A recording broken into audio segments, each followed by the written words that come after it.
So why don't you use the regular army? What do you need us for? Because some damn fool accused you of being the best.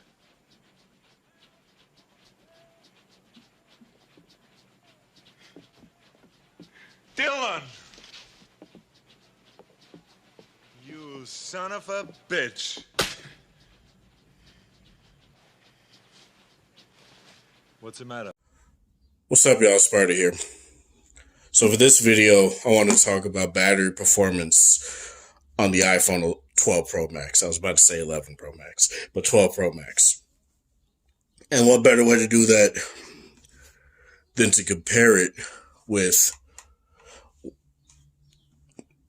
my self-proclaimed battery king, which is the LG V60. Now, I know what a lot of people will say. There are other phones on the market with 6,000 milliamp hour batteries, like the ROG Phone 3, and, you know, all that stuff that can indeed beat the V60, but I don't have those phones, so this is just going off of what I have, right? And obviously, a phone with a 6,000 milliamp hour battery is going to beat a phone with a 5,000 milliamp hour battery. And you would think a phone with a 5,000 milliamp hour battery would stomp in every single metric a phone with a 30. Let me look again. It's been so long since I looked at the iPhone 12 Pro Max.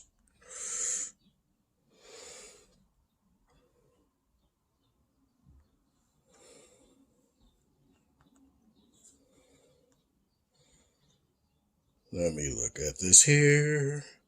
A 3687 milliamp hour battery. So basically a 3700 milliamp hour battery, which is like a 300 milliamp hour dip from the 11 Pro Max, right? You would think that this phone in every single metric would stomp this phone in terms of battery performance with every single thing, right? And what I'm going to say here is that the V60 still takes the overall crown. It still takes the win overall. But there are certain metrics where the iPhone edges the V60 out ever so slightly by 20 to 30 minutes.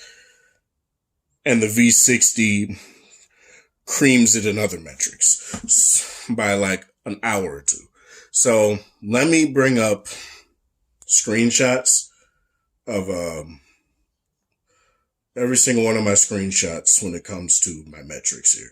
So on 7 Deadly Sins, oh no, that's the 12 mini, which I will indeed talk about here soon.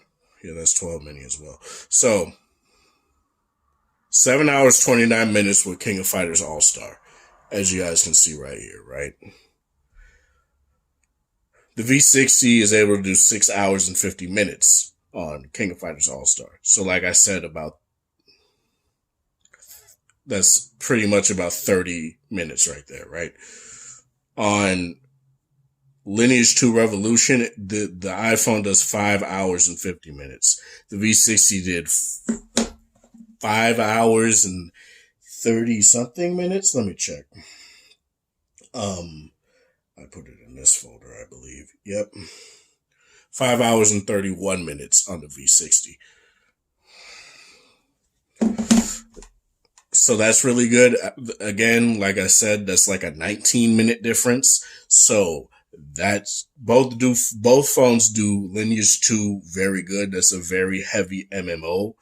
So both of these phones doing that as well as they do is very good. Why there are two different screenshots for Lineage 2 is because I was doing this before it hit 12 a.m. and then it hit 12 a.m. and this is how long it took.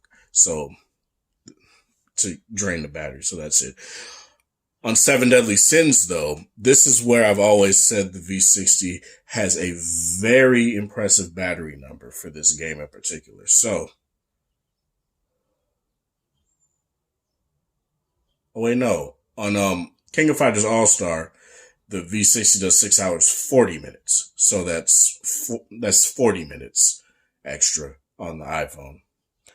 On 7 Deadly Sins Grand Cross, the V60 does 9 hours and 21 minutes. the iPhone does 6 hours and 44 minutes. So the V60 still takes the 7 Deadly Sins auto grind crown. That's still the V60 all the way. On YouTube, the iPhone did very well with 13 hours and 32 minutes of continuous playback. No interruptions, no nothing. Maybe me commenting on a video or something, and that's pretty much it. That's pretty much the only time I've gotten out of that. Whereas on the V60, and this was me just doing YouTube, I just didn't go to the app. I just didn't go to the battery consumption of the app. I just did screen usage. 15 hours and 34 minutes. 15 hours and 34 minutes. The V60 got over basically just 2 extra hours out of it. That's insane. Now, what is this saying, right? What am I saying when it comes to this? I'm saying that when I first got the 12 Pro Max, the battery wasn't really all that impressive, right? It got pretty much the same numbers as my 11 Pro Max, which was like 8.5 hours of YouTube, 4.5 hours of King of Fighters All-Star, stuff like that, right? Or 4 hours and 54 minutes. And I was like, the battery's fine, right? But after these few updates have come out, what I've seen is that optimization definitely is key. And the 5nm chip, the A14 in this phone, is definitely very well optimized. Obviously, I don't have, on Google Fi, there's no 5G for the iPhone yet. That's still coming. But in terms of LTE battery drain, it's fine. Obviously, when 5G comes, that'll definitely put a strain on the battery. But so far, I haven't seen anything that's drastic. When you're in cold conditions, you're definitely going to see a battery dip, especially if you're using the phone hard. Like, I was outside recording videos earlier, and the battery drain was pretty fucking drastic. And I went from like, say, 60 something % battery to like, no, I left the house, I think I was on like 72. I got back, I was on like 61. And that's pretty drastic. And it doesn't help that if this phone had mil standard A10G, much like this phone, it would definitely be better in terms of like performance in colder weather, hotter and colder weather conditions. Because it'll be resistant to that, and that's really nice. Overall, though, in terms of battery performance, I definitely think the iPhone is number 2. These phones trade blows very well, but I feel like the V60 still takes it for me personally. Not even personally, but just going by the numbers, the V60 still does very well. And it trounces the iPhone in quite a few metrics when it comes to what people would do. People consume a lot of YouTube on their phone. So in terms of the iPhone doing 13 hours, that is very good. When I looked online, it said 15 hours and 29 minutes. So I was expecting that. I got 13 hours, 44 minutes. To me, that's very good still. And that was from me taking the phone immediately off the charger when it hit 100%. So it isn't just me like, oh, I'm going to just go from 80% to this and expect 15 hours. No, I went from 100 to 0, 13 hours, 44 minutes. And this phone charges very fast too. So they take similar times to charge. After 80% with optimized charging on, the iPhone charges slower. But you definitely see the amount of battery optimizations Apple has done with the A14 and their overall software. It's very impressive. Both of these phones stomp the S20 FE. So in theory, since the S20 FE has a 120 hertz screen at 1080p, which the Note 20 Ultra also has a 4500 milliamp hour battery with a 120 hertz screen that can only be used in 120 hertz at 1080p, both of these phones should be stomping phones like the Note 20 Ultra. No problem. The S20 FE only gets around like 8.5 hours of YouTube, which is very comparable to the iPhone 12 mini. Which is very impressive because that phone basically has double the battery capacity of the 12 mini, right? So that's very good for the 12 mini. In terms of battery performance, you're not really getting that bad of a battery performance with the 12 mini, and that's really good. The problems that I do indeed see with this phone is that you drive it harder, it will get warm. So just keep that in mind. It does indeed get warm. So just like no thermal cooling.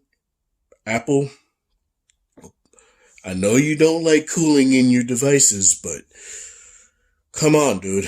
Like, these phones are way too powerful for you to be trying to push. You can edit 4K video on your phone, and you can record 4K HDR 10-bit Dolby Vision videos on your phone. These phones are too powerful for you to not have some sort of thermal cooling. So please, with the iPhone 13 or whatever the hell you decide to call it, thermal cooling, because we need some stuff like this for us pros that like to do these kind of things. It just doesn't make sense. But in terms of the battery performance, like I said, the LG V60 definitely is still the king in my book. The iPhone is the queen. Both of these phones are very good. Very, very good in terms of what they can do with their batteries. So this is Sparta. Thank you guys for watching. Thanks for support. Hope you guys have a wonderful Saturday, whatever time of day it is in the area. Have a good one.